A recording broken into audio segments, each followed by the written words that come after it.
how to stay positive at work, even if you hate your job. Look, I love my job. I love what I do, but I'm my own boss now. I wasn't always, and I have been in the situation where I just absolutely detested my job, some of the people there, what I was doing. It wasn't filling my cup. And mine was so bad that I got to the point that the day before I go back to work, I was working the time that I'm thinking of, I was working a regular Monday through Friday schedule. And about midday on Sunday afternoon, I would just get this really heavy feeling. And it was like a sense of dread for what's to come. Like the weekend's almost over. I'm going to have to go back and do another 5 days at this place that doesn't fill my cup. Like, I get it. But there are 4 things that you can do to stay positive, even when you're in a situation as draining as that, especially when you're in a situation that's draining your joy and your peace out of times when you're not at work. These 4 steps can help you stay positive, stay happy, and even change the way that things go at your office and help you get a new job that you won't dislike so very much. That is what you're going to get today. But first, I'd like you to check and see, are you a subscriber here? And if not, please go ahead and click that subscribe button and the little bell so you find out every time that we drop videos like this to help you live a more successful life. GILD Coaching. More success, less stress. Even if you love your job, there are days that it's hard to stay positive.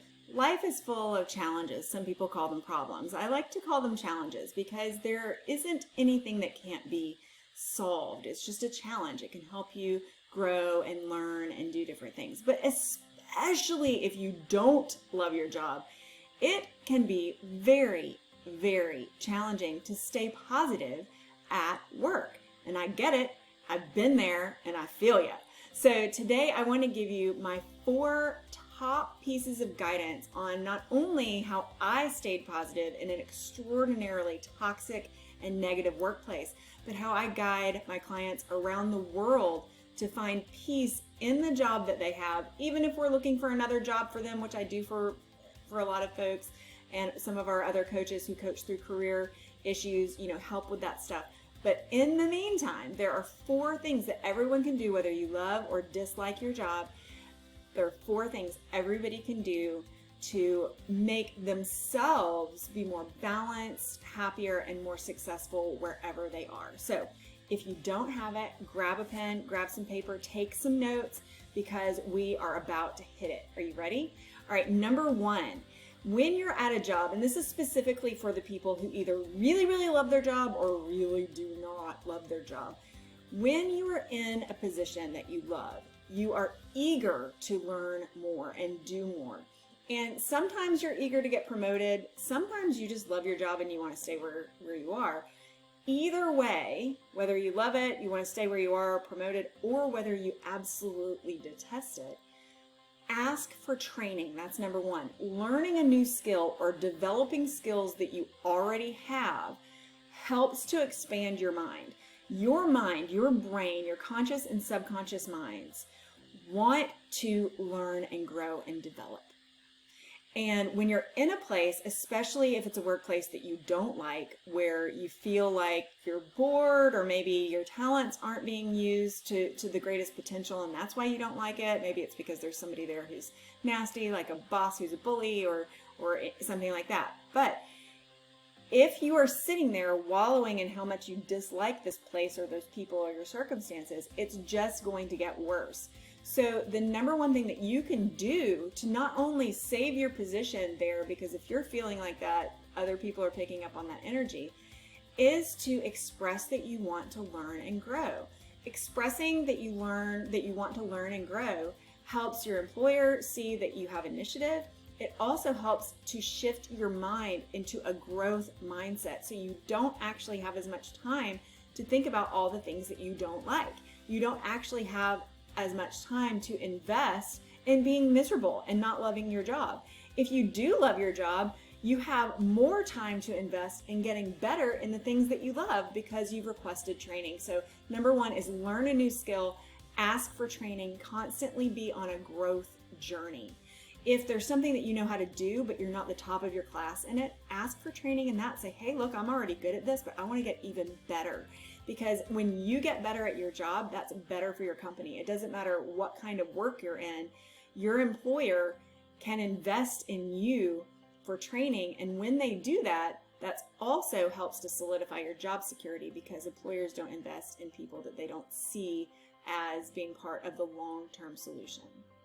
Number 2, positive speech. This one is very difficult, especially for people who are unhappy in their jobs. They like to go find other people who can't stand it there, and they talk about how miserable they are and how much they dislike it and all of those sorts of things. No. We're going to have a video in a few weeks about why you should never vent to anyone about anything, and the big myth of venting being good for you just to get it out. It's a big myth. No. Here's just a little spoiler, because this is our number 2, positive speech. You can write down number 2, positive speech / no venting allowed. Like, this is a no venting zone. Venting is actually poison. So let's say there's something that someone said to you in the office space, your boss or a coworker or whatever. Somebody said it to you and it didn't feel good. You didn't like it when you experienced it, and you've been thinking about it and it doesn't feel good to think about it. Then you go to a confidant, a friend, a coworker or whatever, and you start re-talking about it. All you're doing is making your energetic response to this one moment that was in your past, which should remain in your past. All you're doing is making the energetic response to this one little thing bigger. It's why when people tell the same story over and over and over again, you've heard like the joke about the fisherman who caught a fish this big, but 10 years later, that fish is going to be this big, because he's going to tell the story over and over and over again. And in his mind, the story grows. And when he's telling you that the fish was this big, you may have been there and realized that it was like this, and you're like, that guy's such a liar. In his mind, he's not lying, because he has convinced himself over the retelling and retelling and retelling of this that it was gargantuan. And that's what you're doing when you're venting. So make sure that you have positive speech. The less you talk about how miserable you are, the less you're thinking about how miserable you are, and the more you can focus on something that doesn't make you miserable, and that helps you stay more positive. All right, number 3, for those of you who have been with me for a while, my clients and our loyal viewers, you're going to know this one. Practice gratitude. When I was in a toxic workplace, I found little things all over the place to be grateful for. I was grateful that the receptionist smiled at me. I was grateful that there was no traffic and I got there on time. I was grateful that because I got there on time, the horrific boss that had taken over was not going to come and berate me publicly, which is what she did to people when they were 1 minute late. It was a really, really toxic environment. I practiced gratitude all the time. During any break, I'd practice gratitude. I'm so happy and grateful that I get a break right now. I'm so happy and grateful that I have employment so I can support my family. I would just find anything to be grateful for. I'm grateful for sunshine. If it's raining, I'm grateful for rain. Like, I would just find everything to be grateful for. You cannot be ungrateful and grateful at the same time. You cannot be disgruntled and be practicing active gratitude at the same time. So what the active gratitude does is it tricks your brain to shifting into positive mode, so it ignores all of these negative stressors, all of these triggers, these things that trigger the stress in your body. When you focus on gratitude, even if it doesn't even have to do with the topic that's irritating you, it tricks your brain to switch into a more positive mode. So number 1, learn a new skill, ask for training. Number 2, always keep positive speech, no venting zone. Number 3, practice gratitude all the time. And number 4, weave in rewards.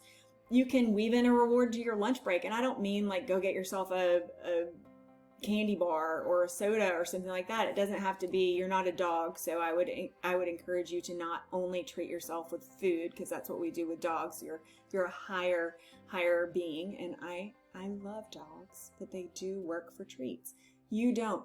Weave in whatever reward feels good to you. You know, if you just completed a big project and it's sunny outside, you know, take your notebook, take a book, take your phone, take no electronics, take whatever you want. Go outside and just sit under a tree for 10 minutes. Go have a phone call with a friend that you wanted to catch up with. Go do something. Close your eyes. Meditate. Weave in rewards not only throughout your business day, but throughout your week. Hey, if I can not vent this week, then at the end of the week, I'm going to get myself a pedicure. That's what I would do, because I love pedicures. But at the end of this, I'm going to give myself 3 days, and my goal is to be this positive, or to practice gratitude this many times, or to ask for training. And if I've done it by the end of this 3 days, I'm going to give myself this particular reward.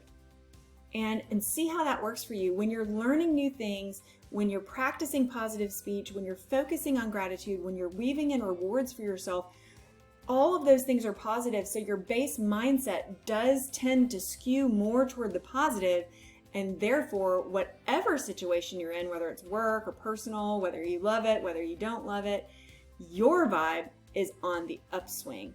And that is how you can stay positive. Because I don't know anyone who's a positive, high vibe person who has negative things to say.